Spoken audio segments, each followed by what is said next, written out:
Somebody says, well, I used to read the books all the time. I've just gotten out of the habit. Then change it. Go back into your disciplines. If you've just gotten out of the habit, just get back into the habit. It's called discipline. If it doesn't work, don't do it any longer.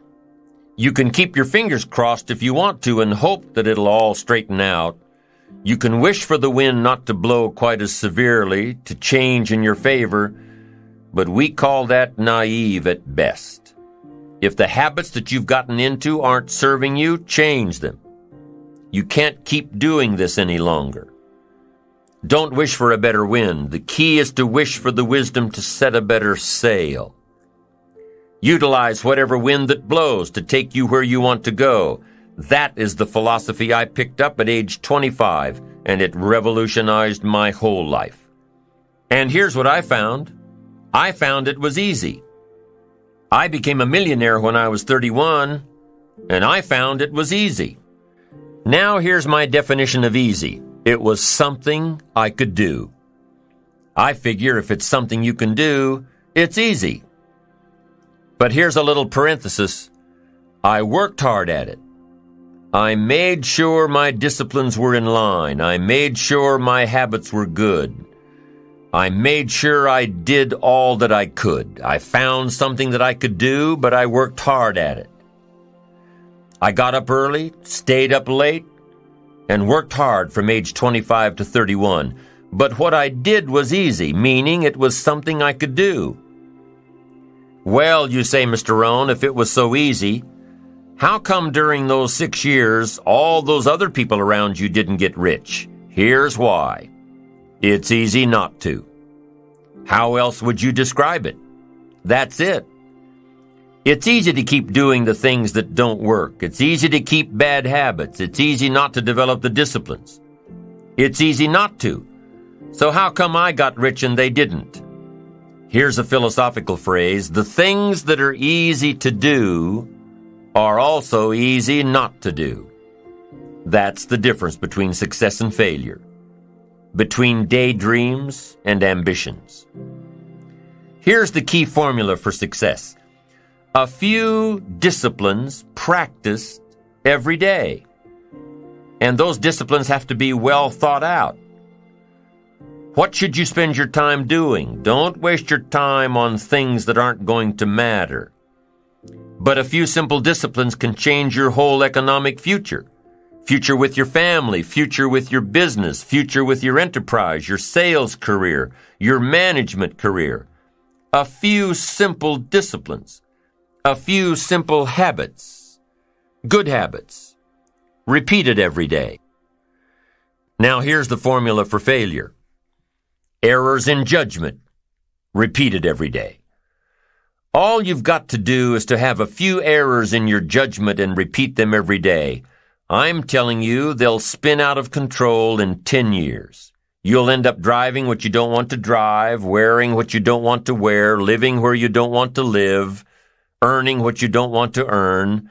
A few errors every day, bad habits every day. It's disastrous. Now here's why it's easy to repeat an error in judgment. Because failure doesn't fall at the end of the first day.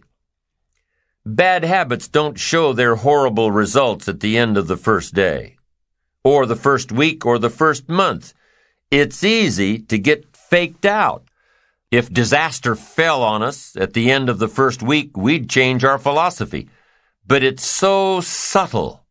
Errors in judgment, bad habits.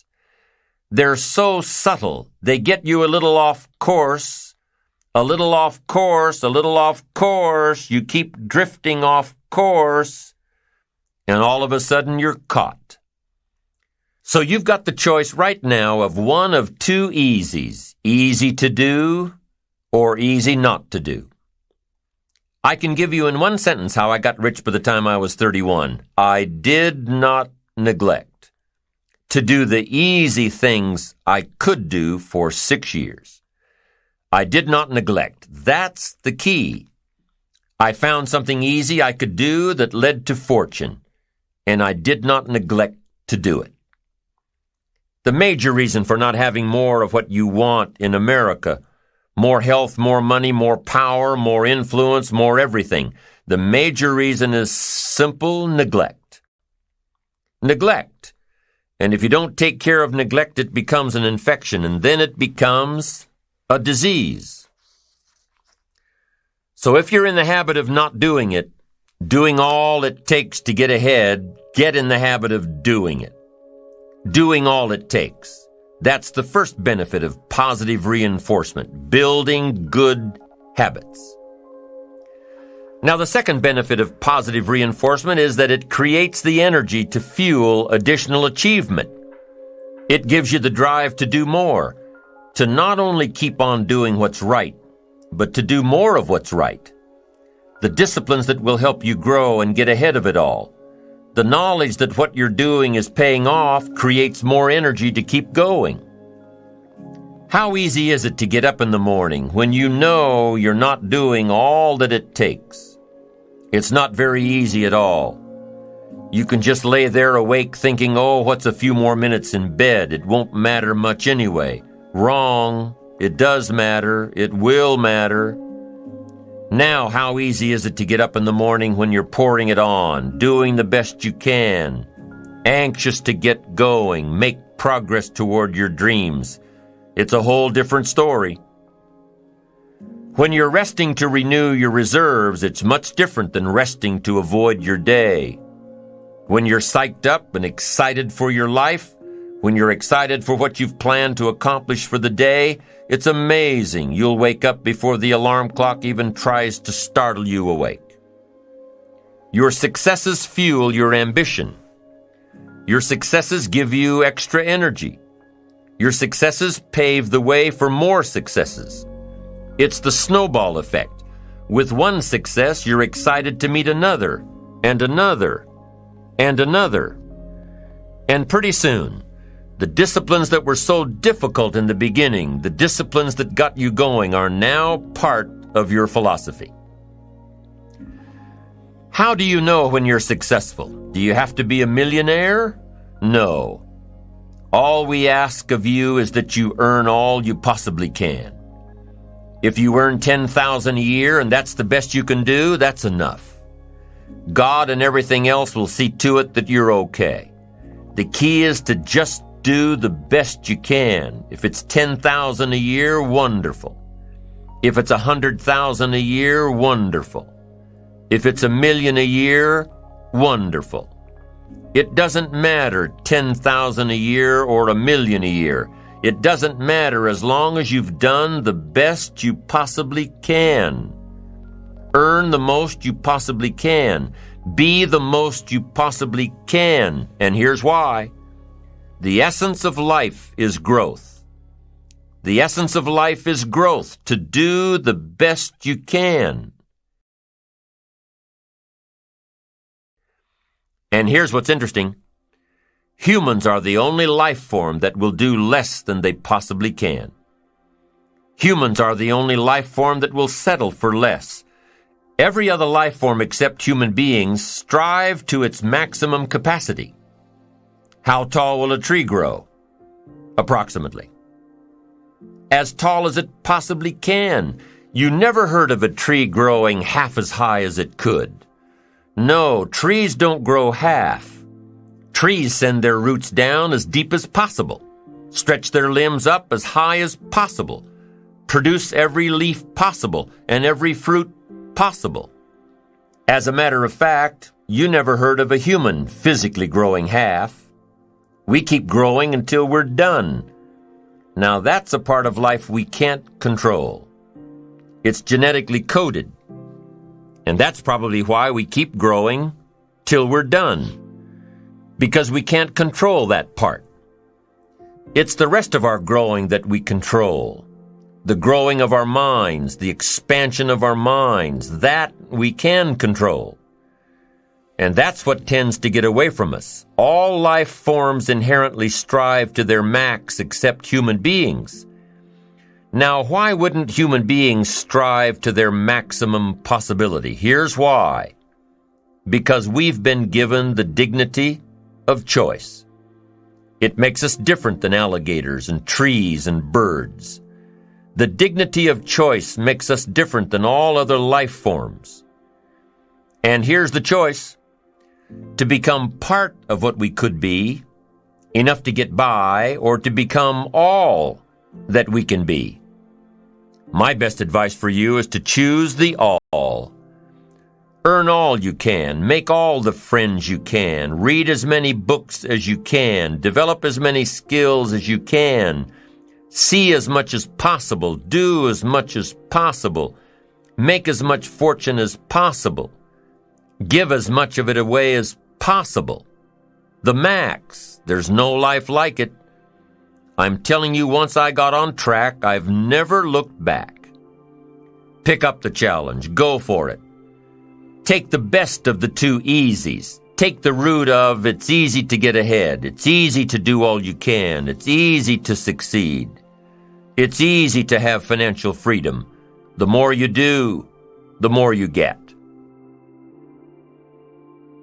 Whenever you prepare correctly, taking all of the steps you're supposed to take, doing everything in your power to stay on track, whenever your preparations lead to success, achieving your goals, you reinforce the disciplines that got you there. Success leads to reinforcement of the proper disciplines. If what you're doing is working, keep doing it. If what you're doing isn't working, change it. When you are doing all that you can possibly do and are successful at reaching your expectations, keep doing it. Success is a reinforcement. Psychologists call this positive reinforcement. We all know about positive reinforcement. That's how we train our dogs. That's how we teach our kids. That's how the trainers at SeaWorld can get a killer whale to do tricks and follow commands and work side by side with humans, by positive reinforcement. When you bring a brand new puppy home and try to teach him not to mess in the house, what do? You reward him for going outside or scratching at the door. When you're trying to get your toddler out of the diaper stage, what do? You reward her with special presents, make her feel special for learning something new. When you're trying to get your older kids to crack the books and study, what do? You reward them when they get good grades. You teach them that the skills they are developing now will have great positive effects on their lives later. But you reward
them now. This is positive reinforcement. Learning that there are rewards for doing something good, something worthwhile, something of value. The greater the value, the greater the reward. The better you do, the better your reward. The greater the value, the greater the reward. A bigger paycheck, a better house, financial freedom. It's all a reward system. Now, there are two major benefits of positive reinforcement. Number one, positive reinforcement builds good habits. If what you are doing, the habits you've gotten into, are building your ambition and increasing your success, keep doing them. Your success is reaffirming that these habits are good. Your success tells you that you need to keep doing what you are doing. By reviewing these habits that bring on success, you reinforce them, give them sticking power. Now here's the other side. By reviewing your habits, what you do every day, by reviewing your habits, you may find out that some of them are inhibiting your success. You may find out that what you're doing every day is bad for you, or you may realize that you've gotten out of some very good habits. Somebody says, well, I've just gotten out of the habit of taking my daily walk around the block. Well, I guess you'll just have to get in the habit of being sick down the road.